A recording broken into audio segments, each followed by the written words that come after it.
नमस्कार, आप देख रहे हैं दिल्ली तक। मैं हूं आपके साथ अनुराधा तंवर। दिल्ली में अगर आप रहते हैं, एनसीआर में अगर आप रहते हैं, तो इस वक्त जब भी आप घर से बाहर निकलें तो अपने साथ मास्क जरूर रखें और मास्क लगाकर ही घर से बाहर निकलें, क्योंकि दिल्ली में जो हवा है उसमें पूरी तरीके से प्रदूषण ऐसे घुल चुका है कि अब सांस लेने में भी दम घुट रहा है, खांसी आ रही है, आंखों में जलन हो रही है। और ये पूरे दिल्ली एनसीआर का हाल है। ये सिर्फ दिल्ली की बात नहीं है। अगर आप गुरुग्राम में हैं, वहां पर भी यही स्थिति है।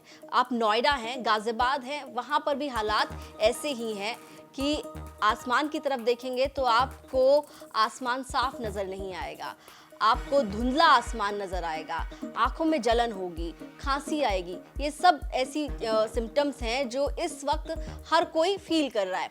लेकिन इसके लिए कौन जिम्मेदार है? प्रदूषण को लेकर अक्सर पॉलिटिक्स होती रही है और इस वक्त भी अगर आप देखेंगे तो ब्लेम गेम चल रहा है। अब रिसेंटली उत्तर प्रदेश के चीफ मिनिस्टर योगी आदित्यनाथ का एक स्टेटमेंट आया है। योगी आदित्यनाथ ये बता रहे हैं कि दिल्ली में जो प्रदूषण है वो किसकी वजह से है। आप उनका बयान सुन लीजिए।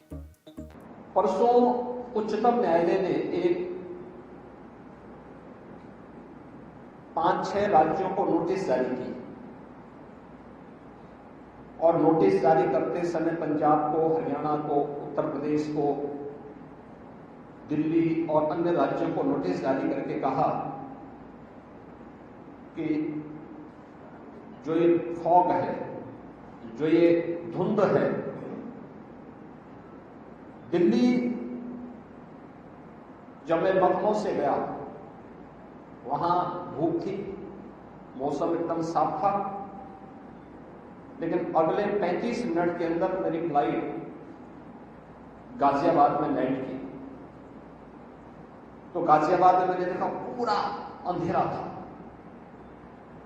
जैसे मैं उससे उतरा, देखा मैंने कि बाहर आंखों में जलन हो रही थी। तो मैंने कहा ये धुंध नहीं है, ये केवल धुआं भी है, इसके साथ डस्ट पार्टिकल भी इसके साथ में है, ये पॉल्यूशन है। फिर मैंने कहा भाई मोबाइल स्मार्टफोन निकाल के मैंने कहा भाई थोड़ा चेक करो कि नासा की सैटेलाइट इमेजेस क्या बता रही है, कहां पराली जल रही है, कहां पे औद्योगिक पॉल्यूशन के कारण ये समस्या खड़ी हुई है। पंजाब के ऊपर पूरी तरह रेड कलर से रंगा हुआ था, हरियाणा का भी उत्तरी क्षेत्र पूरी तरह रंगा हुआ था और जैसे ही हवा का झोंका वहां से चला, दिल्ली पूरी तरह अंधकार में डूब चुकी थी। तो योगी आदित्यनाथ की माने तो दिल्ली के प्रदूषण के पीछे हरियाणा और पंजाब नजर आ रहा है। वो कह रहे हैं कि पंजाब में और हरियाणा में पराली जलने की वजह से दिल्ली तक जब हवा पहुंचती है तो उसके बाद दिल्ली में प्रदूषण का स्तर बढ़ जाता है और इस वजह से आसपास के इलाके में भी जो हवा है वो जहरीली हो रही है।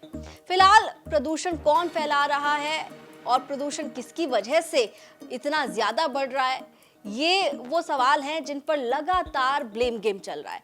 लेकिन ये वक्त आ चुका है कि सरकारें जागे, अपनी जिम्मेदारियों को समझे, क्योंकि सिर्फ एक दूसरे को टोपी पहनाने से बात नहीं बनेगी।